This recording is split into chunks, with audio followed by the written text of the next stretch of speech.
Chers amis de Cannes et de ses environs, bonjour et Shabbat Shalom. Ravi de vous retrouver chaque vendredi à 11 h pour l'émission Judaï Cannes, le journal des activités de la communauté juive de Cannes et de ses environs. Notre invité aujourd'hui est monsieur le rabbin David Moyal pour nous parler de la prochaine fête qui se profile à l'horizon, qui fait suite à celle de Hanouka, dont les lumières se sont éteintes et qui ont illuminé pendant 8 jours les cieux de notre belle région. Tou Bishvat est une fête tout à la fois différente, qui glorifie la vie et la terre et bien entendu l'homme, puisque l'homme c'est Adam, qui a été créé à partir de la terre Adama. C'est une fête joyeuse, riche en symboles, que l'on appelle également le Nouvel An des arbres et qui est une fête écologique avant la lettre. Cher rabbin David Moyal, bonjour. Bonjour. David, est-ce que vous pouvez nous rappeler l'origine de cette fête Tou Bishvat? Que signifie-t-elle? Pourquoi a-t-elle été instituée et par qui? Y avait-il des raisons particulières à cette fête, à cette création? Et quand débute cette fête? Quand se termine-t-elle? Et il y a beaucoup d'autres questions, mais déjà, cette interrogation, cette origine, d'où vient cette fête? Eh bien, tout d'abord, la fête de Tou Bishvat, le terme tout en hébreu veut dire le chiffre 15, en sachant que chaque lettre a une valeur numérique. Il est vrai que le tet vav, ça veut dire 9 plus 6, pour la simple et bonne raison que le yud qui représente le chiffre 10 et le he qui représente le chiffre 5, eh bien, c'est le nom de Dieu, tout simplement. Ouais. Et comme nous écrivons pas le nom de Dieu, donc nous prenons une lettre avant le yud, et puis une lettre après le he, ce qui donne tout. Tou Bishvat, c'est-à-dire le 15 du mois de Shvat. Nos sages avaient beaucoup de réflexions à ce niveau-là. Tout ça pour ne pas écrire le nom de Dieu. Maintenant, quant à l'origine de cette fête, elle est en réalité inscrite dans le traité, dans un des traités, dans le Talmud de Rosh Hashanah. Et là-bas, nous parlons de 4 nouvelles années. Et parmi ces 4 nouvelles années, il y a là-bas même dans la première Mishnah, le premier chapitre de ce Talmud, et il y a une discussion justement entre deux grandes écoles, Beth Shammai et Beth Hillel, et nous avons retenu bien sûr l'avis de Beth Hillel qui veut dire et qui signifie que cette fête-là ne peut débuter qu'à partir du 15. Mais en réalité, ça c'est ce que dit le Talmud. Mais si on va au-delà de cela, nos sages nous rappellent que la fête de Tou Bishvat, non seulement elle est là pour donner de l'importance à la nature. Vous avez rappelé tout à l'heure Adam, et quand on prend la valeur de Adam, c'est 45. Et il y a une question là-bas dans le Talmud, à partir de quand commence-t-on à, à compter le nombre d'années qui nous séparent de la jachère en ce qui concerne les plantations? Vous savez que, par exemple, lorsqu'on plante un arbre, les 3 premières années, les fruits sont interdits à la consommation. Ça s'appelle les fruits de la Orla.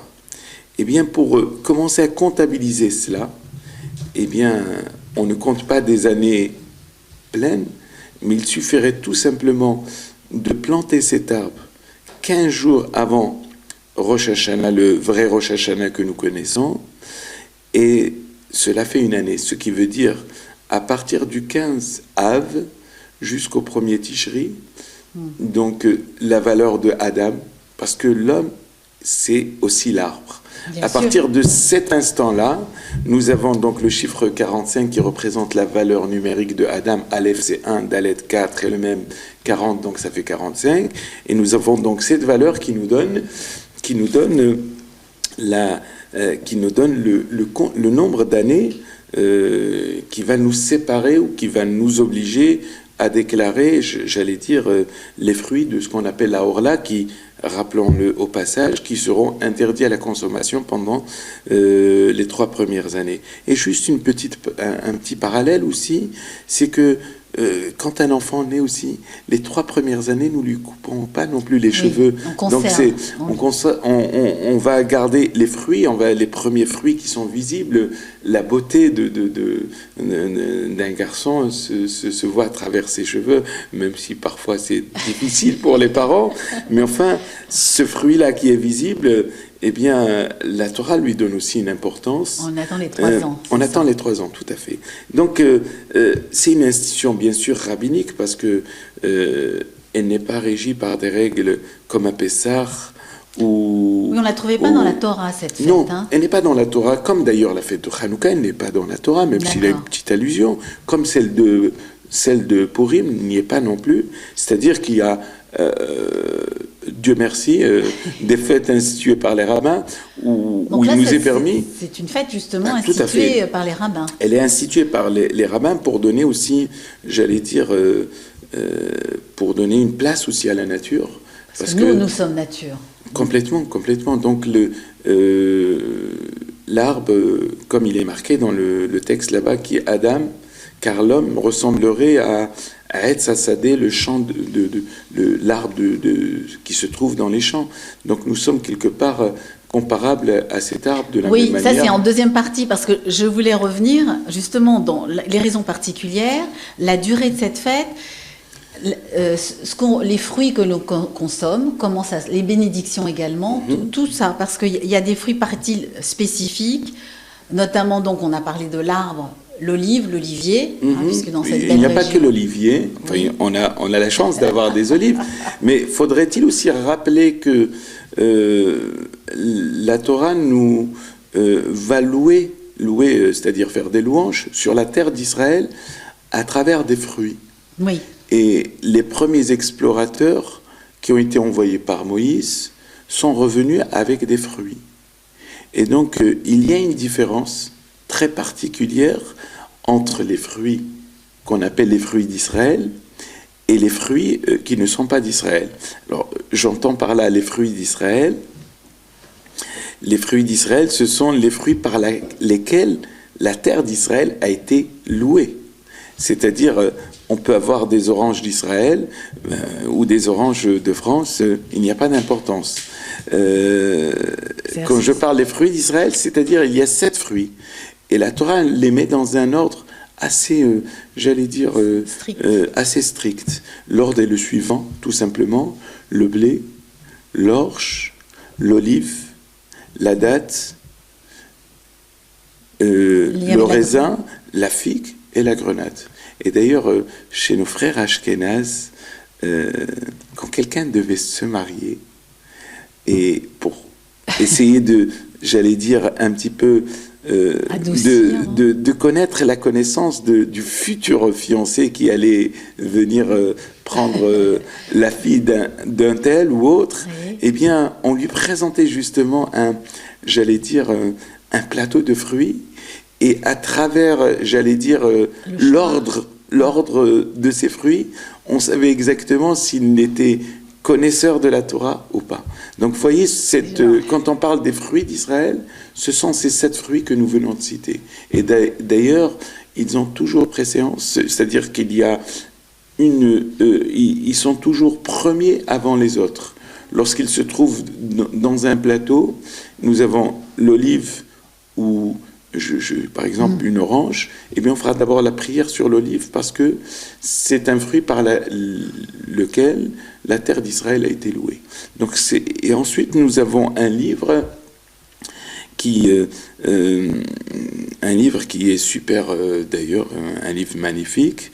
Comment il s'appelle j'ai pas envie de décorcher le nom, mais c'est un livre que nous avons ici même, et je voudrais même profiter de cette occasion pour rappeler la mémoire de notre vice-président Jean-Luc Tuitou, qui avait l'habitude justement d'apporter ce livre, et Et en apportant ce livre, il avait pratiquement ce qu'on appelait le Seder de Tu Bishvat, le Seder de Tu Bishvat. Je voulais faire un petit clin d'œil parce que c'était lui qui avait souvent ce livre dans son casier. Et puis toujours une petite semaine ou quelques jours avant, il le sortait. Et il est vrai qu'il y a tout un cérémonial. Il y a d'ailleurs, il n'y a pas que des fruits, il y a des coupes de vin, il y a même du vin qui est mélangé. Oui, on parle de la vigne, le vin, enfin oui, le raisin. Oui, le raisin c'est le fruit, et puis la vigne, il y a une bénédiction aussi spéciale pour le vin. Donc le vin aussi, nos sages ont donné aussi une bénédiction spéciale pour le vin, et le vin aussi fait partie du Seder de Tu Bishvat. D'ailleurs, il n'y a pas une seule coupe. Certains diraient qu'il y en a 4, et d'ailleurs même certains verront, et certains le savent déjà, qu'il y a même des mélanges entre le rouge et le blanc. Le vin, c'est la notion de dureté. Donc quand on met un petit peu d'eau, quand on met un peu de blanc, on met de l'eau dans son vin. C'est l'expression. Tout à fait, c'est de mettre de l'amour un petit peu dans la rigueur, tout simplement. Et donc, tout cela aussi, c'est le Seder de Tu Bishvat qui se fait dans une ambiance assez particulière, parce que nous savons que ce jour-là, l'ensemble de la communauté est là, et puis comme on l'a dit, c'est une fête joyeuse. C'est une fête assez joyeuse et une fête de partage. Parce que c'est une fête. Bon, c'est vrai que cette année elle tombe un Shabbat, donc nous aurons l'occasion d'avoir les gens depuis la veille et l'avant-veille même. Mais il est vrai que lorsqu'elle tombe en semaine, nous avons beaucoup de monde. C'est une fête qui réunit. Et j'étais d'ailleurs même assez étonné de voir beaucoup de monde et de voir des dizaines de tables bien garnies. Oui, parce que c'est une fête de famille aussi, parce que moi j'avais noté quelque part que depuis la création d'Israël, les enfants dans les écoles sont invités à célébrer la terre en allant planter eux-mêmes, en participant à la plantation de nouveaux arbres, et le KKL engage des actions importantes dans tout le pays pour faire refleurir le pays chaque année. Est-ce que vous savez un petit peu comment ça... Oui, tout à fait. Je pense que, d'ailleurs, je me souviens tout jeune, tout petit même, que pendant la fête de Tu Bishvat, il était question à l'issue même, d'ailleurs, je l'ai retrouvé en arrivant ici même sur Cannes, à l'issue de la fête, pratiquement tous les ans, nous plantions un arbre. Et c'est vrai que ce symbole, c'était quelque part transmettre la vie. C'est transmettre la vie. Parce que, oui, les arbres, il y a la sève, il y a les racines. Complètement, il y a les racines, il y a le tronc. On va y revenir, parce que je voulais terminer par le côté bénédiction, la pratique, parce que est-ce qu'il y a des chants particuliers ? Alors, est-ce qu'il y a des chants particuliers ? Pas particulièrement, mais il y a un ordre de bénédiction. Et vous savez, l'ordre de bénédiction est important. Vous savez que le seul moyen de remercier Dieu, et ça c'est ce que je dis souvent, c'est de nous apprendre à chaque fois que l'on doit consommer, pas uniquement à Tu Bishvat, à chaque fois que l'on doit consommer un aliment, eh bien il est précédé, nos sages l'ont précédé par une bénédiction initiale et une bénédiction finale. Ce qui veut dire qu'il y a un ordre même dans ces bénédictions. Et il y a une même logique à la limite. Je voudrais juste, par exemple, s'agissant des fruits de l'arbre, vous avez des fruits qui sont issus de l'arbre et des fruits de la terre. Eh bien, nos sages ont mis les fruits de l'arbre en premier, ensuite les fruits de la terre en second, bien après les fruits de l'arbre. Mais tout simplement parce que l'arbre lui-même, provenant de la terre, il serait beaucoup plus utile afin de ne pas inclure et de ne pas rendre quitte dans les bénédictions tous les fruits, c'est-à-dire même ceux qui sont issus de l'arbre, parce que l'arbre lui-même est issu de la terre. Donc il y a un ordre à ce niveau-là. Et je vous invite, vous savez, les bénédictions, c'est pas ce qui va vous rendre plus religieux que cela. Et les bénédictions, on peut les faire dans toutes les langues. Et les bénédictions, c'est mettre Dieu, le roi de l'univers, qui a créé toutes ces bonnes choses, qui a créé ces fruits. Et donc, la première bénédiction que nous récitons le jour de Tu Bishvat, c'est, pour certains, il commence par Mezonot, Ensuite, il y a Boré Péri à Geffen sur le vin. Donc, Maisonot, donc ce sont les pâtisseries et autres. Ensuite, donc, comme je l'ai dit, Boré Péri à Etz, c'est sur les fruits de l'arbre.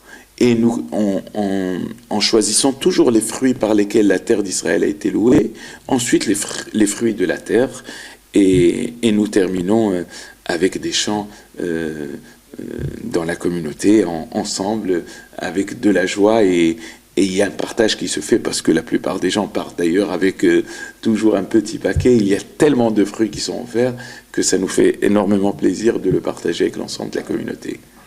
Cher David, je voulais terminer justement par le parallèle avec l'arbre, les racines, et avec l'homme. C'est-à-dire que le tronc de l'arbre est la partie stable de l'arbre, qui donne la direction du tronc qui va du bas en haut. Si l'arbre résiste, c'est grâce à la flexibilité de son tronc, et le tronc est fait d'écorce extérieure et de sève intérieure. La sève conduit les aliments de la racine vers les branches des fruits, et chez l'homme, l'homme, on a un tronc, on a son caractère, les aspirations, les tendances et des facultés intellectuelles. Donc, est-ce que vous pouvez nous, comme une petite, enfin un parallèle, parce que vous avez raison. Vous avez raison, parce que la Torah elle-même, elle fait ce parallèle. Car l'homme ressemblerait à un arbre de champ. Et ce qui compte, c'est l'intérieur, c'est ce que vous avez dit, et c'est ce que rappellent nos sages. Lorsque un arbre est solide, lorsqu'il a de bonnes racines, et combien même les vents les plus violents de la terre ne pourraient pas le déraciner, parce que le tronc est solide. Et lorsque un arbre dont le tronc, dont les racines ne sont pas solides, et qu'il a de belles, j'allais dire, des fleurs ou autres, eh bien, il suffirait d'un petit vent aussi fragile, aussi simple, un petit vent pour le faire tomber.